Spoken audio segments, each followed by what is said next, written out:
Pessoal, nesse vídeo eu vou comentar duas propriedades que dentro do conjunto dos números reais é válido para qualquer elemento, mas que aqui dentro do conjunto das matrizes não vai ser válido sempre. Antes disso, eu vou comentar aqui com vocês aquela primeira condição da multiplicação de duas matrizes. A matriz, para mim multiplicar a matriz A vezes B, a gente comparou, né, o número de colunas de A tem que ser igual ao número de linhas de B. Satisfazendo essa condição, a gente tem um resultado, consegue fazer essa multiplicação. E aí eu faço, por exemplo, vou fazer todos aqui, né? Só o C11. C11 é primeira linha, primeira coluna. Eu faço essa multiplicação e comparo elemento a elemento. O 2 vezes o 4, 1 vezes o 3 e 3 vezes o 2. Agora, por que nesse exemplo a gente não consegue multiplicar, então, o B vezes A?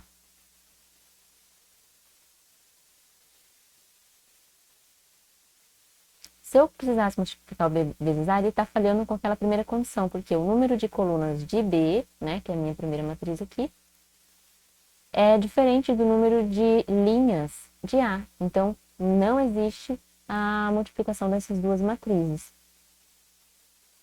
Supondo, né, pela definição, a gente compara elemento a elemento. Só que aqui não dá. Se a gente fosse fazer, por exemplo, o C11, não teria como você fazer essa linha vezes essa coluna.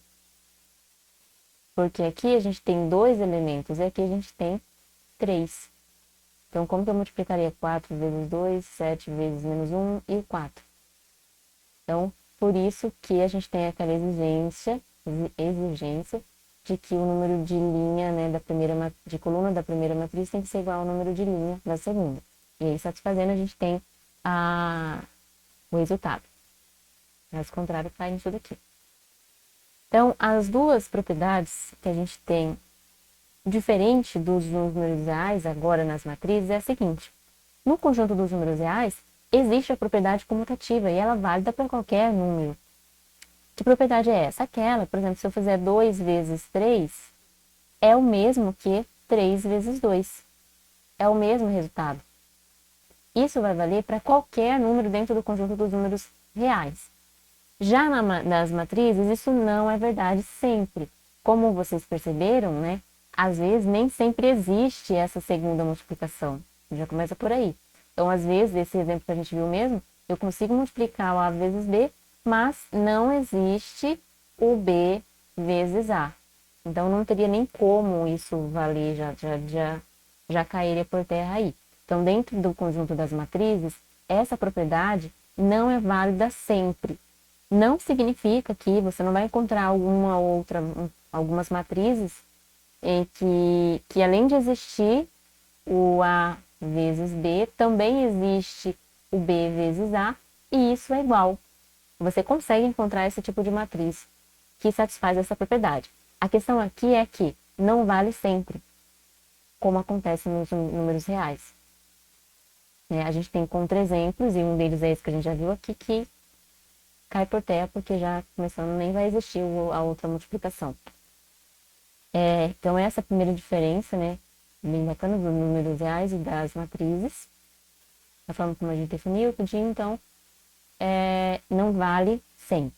A outra propriedade é essa daqui. Dentro do conjunto dos números reais, se a gente tem uma multiplicação de dois números reais dando zero, obrigatoriamente, um desses valores tem que ser zero.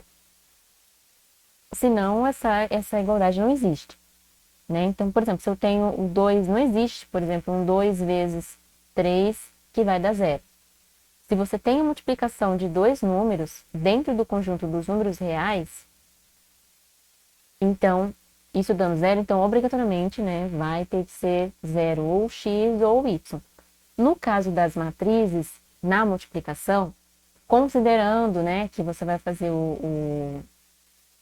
não, na verdade nem precisaria existir o B vezes A, que a gente está falando de comutativa. Então, se eu tenho o A vezes B, e esse produto está dando a matriz nula, aqui eu coloquei zero, né? Parece que é o zero, mas a gente está falando de operação com matrizes. Aqui é o zero que está dentro do conjunto dos reais. Esse zero aqui não é o zero, tá? É a matriz nula, que é aquela, por exemplo, uma 2 por 2, 0, 0, 0, 0. Só por notação, colocando aqui o zero, mas é a matriz nula. Então, se você tem a multiplicação de dois elementos dentro do conjunto das matrizes, e essa multiplicação está dando a matriz nula, não significa, a gente não tem aqui a obrigatoriedade de que a matriz A é a matriz nula ou a matriz B é a matriz nula. Isso aqui não existe sempre aqui dentro das matrizes. É possível você encontrar duas matrizes que, quando você multiplica da matriz nula, sendo que A é diferente da matriz nula e o B é diferente da matriz nula. E ainda assim, esse produto dá um resultado como resultado da matriz nula. Então, essas duas diferenças aí do conjunto dos números reais e das matrizes.